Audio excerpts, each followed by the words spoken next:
Good morning all of you. पिछली video में हमने वर्णमाला के बारे में पढ़ा। वर्णमाला में कितने प्रकार के वर्ण होता है इनके बारे में जाना। इसका पहला भेद है स्वर। स्वर में अनेक प्रकार के वर्ण या अक्षर होते हैं। पहला होता है ह्रस्व। ह्रस्व स्वर वह स्वर जिसमें उच्चारण करते समय एक मात्रा का समय लगे वह ह्रस्व स्वर कहलाते हैं। क्या? जिसमें उच्चारण करते समय एक मात्रा का समय लगे वह ह्रस्व स्वर कहलाते हैं। ये चार प्रकार के होते हैं, अ, ई, उ और री। दीर्घ स्वर जिसके उच्चारण में कम से कम दो मात्राओं का समय लगे वह दीर्घ स्वर कहलाते हैं। ये 7 प्रकार के होते हैं। प्लुत स्वर जिसके उच्चारण करते समय 3 मात्राओं का समय लगता है वह प्लुत स्वर कहलाते हैं। जैसे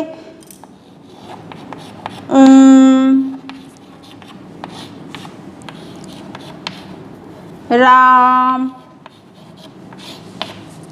सुनो। इस प्रकार जब हम इनका उच्चारण करते हैं तो 3 मात्राओं की ध्वनि निकलती है और इसकी जो ध्वनि निकलती है इसको इसमें इस संकेत के माध्यम से दर्शाया जाता है। अगला है हमारा अयोगवाह। अयोगवाह वह वर्ण है जो ना स्वर या व्यंजन दोनों से भिन्न होते हैं, यानी कि इन दोनों में इनकी गिनती नहीं की जाती है। स्वर और व्यंजन दोनों में इनकी गिनती नहीं की जाती बल्कि इनसे भिन्न होते हैं। जैसे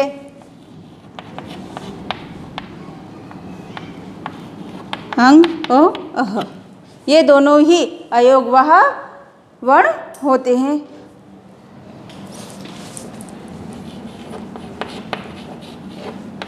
अनुस्वार जिसके उच्चारण करते समय जिस वर्ण का उच्चारण करते समय वायु नाक के माध्यम से बाहर निकलती है वह अनुस्वार कहलाते हैं। जैसे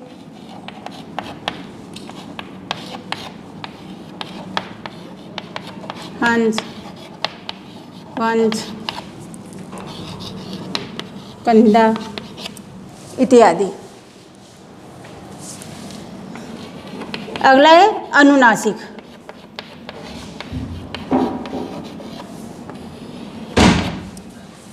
अनुनासिक वर्ण का उच्चारण करते समय जब वायु नाक और मुंह के माध्यम से निकलती है तो वहाँ पर अनुनासिक वर्ण होता है।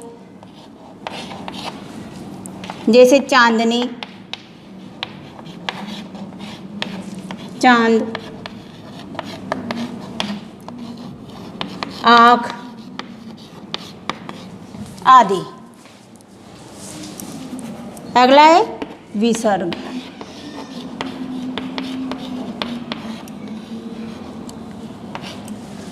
विसर्ग जिसका उच्चारण करते समय ह की ध्वनि निकलती है वहाँ पर विसर्ग होता है। जैसे इसका संकेत है इस प्रकार, वो प्रातः, अंततः, यानी कि ह की ध्वनि निकलती है वहाँ पर विसर्ग होता है। स्वर के इन वर्णों से मिलकर वर्णमाला बनती है, यानी कि स्वर के वर्णमाला बनती है जो अनेक प्रकार के स्वर रहते हैं। अगला है हमारा व्यंजन। वर्णमाला का जो अगला भेद है वह है व्यंजन।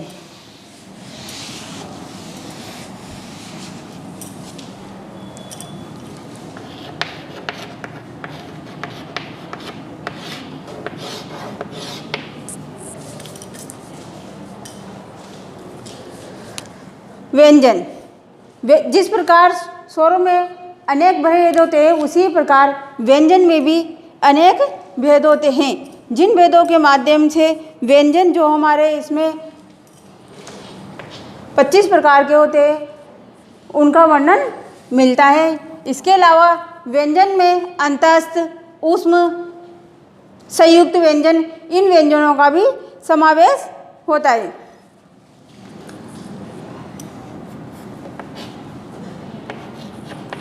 स्पर्श व्यंजन,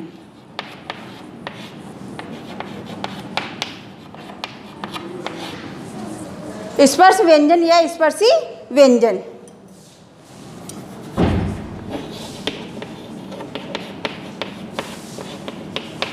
अंतस्थ व्यंजन, ऊष्म,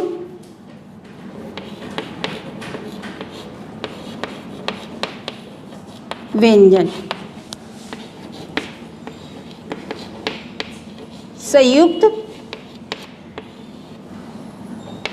व्यंजन।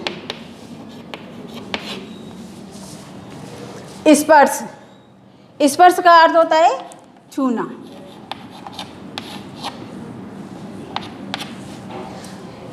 जिन वर्णों का उच्चारण करते समय हमारी जिह्वा हमारे मुख में किसी न किसी भाग को स्पर्श करती है अर्थात छूती है, वह स्पर्शी व्यंजन कहलाते हैं।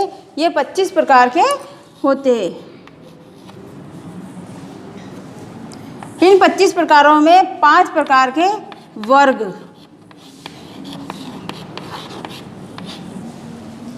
एक वर्ग में 5 वर्ण होते हैं, जैसे क वर्ग, च वर्ग, ट वर्ग, त वर्ग,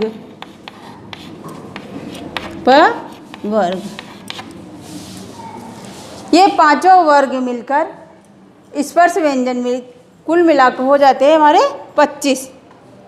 इसके बाद आता है अंतस्थ व्यंजन। अंतस्थ व्यंजन ये 4 प्रकार के होते हैं। य, र, ल, व, ये 4 प्रकार के होते हैं। उसमें व्यंजन ये भी 4 प्रकार के होते हैं। जब हम इनका उच्चारण करते हैं तो उच्चारण करते समय हमारी प्राण वायु बहुत निकलती है, या प्राण वायु निकालने में हमारी श्वास बल है वह अधिक लगता है, इसलिए यह उसमें व्यंजन कहलाते हैं। श, श, स, और ह। अगला है हमारा संयुक्त व्यंजन। संयुक्त व्यंजन भी 4 प्रकार के होते हैं। ऐसे व्यंजन जो स्वरों के स्वर और 2 प्रकार के व्यंजनों से मिलकर बनते हैं वह संयुक्त व्यंजन कहलाते हैं। ये भी 4 होते हैं।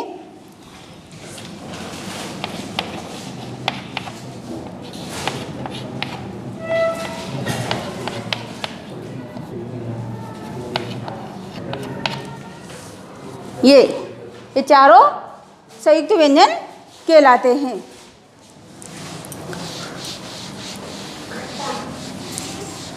स्पर्शी व्यंजन,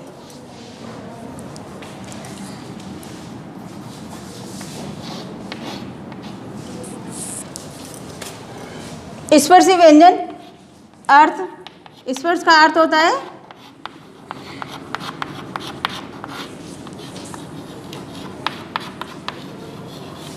छूना। इसके वर्ग होते हैं 5।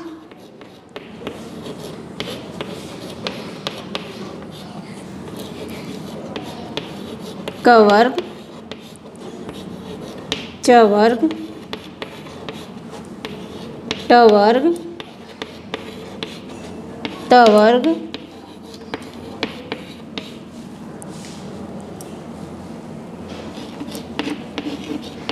प वर्ग। इन सभी वर्गों में 5-5 वर्ण या अक्षर समाहित होते हैं, जैसे क, ख, ग घ न, च छ ज झ झ,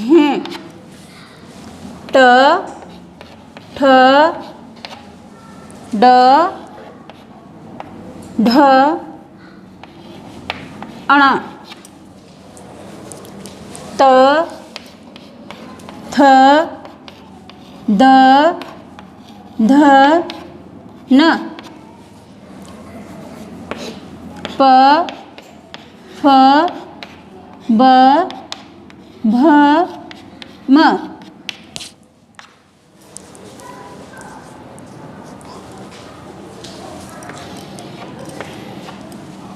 सभी वर्ग में 5-5 वर्ण या अक्षर समाहित है, इसी कारण स्पर्शी व्यंजन 25 कहलाते हैं। 25 कहलाते हैं। और जो इन वर्णों के जो ये अंतिम वर्ण है, यह अंतिम वर्ण अनुनासिक वर्ण कहलाते हैं।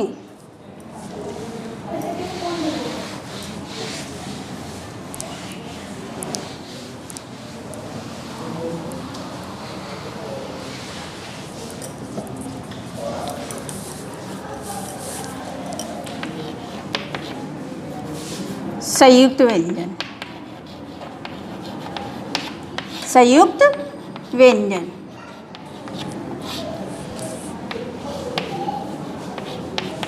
क, श और अ, इन दो व्यंजनों और अ स्वर से मिलकर इस वर्ण का निर्माण होता है। त र अ, त र और अ, इन व्यंजनों और असमाहित होकर त्र का निर्माण होता है।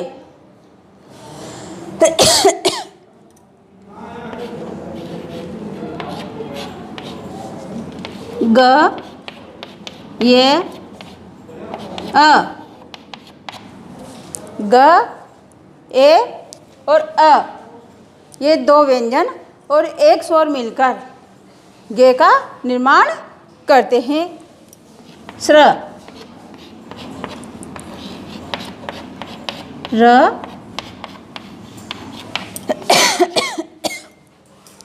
श र और अ स्वर, ये सब मिलकर स्र का निर्माण करते हैं। इस प्रकार हमारे संयुक्त व्यंजन संपूर्ण हो पाते। अगली वीडियो में आगे के यानी कि इनका उच्चारण स्थान कहाँ कहाँ है और इनका उच्चारण किस प्रकार किया जाता है, इनके बारे में जानेंगे।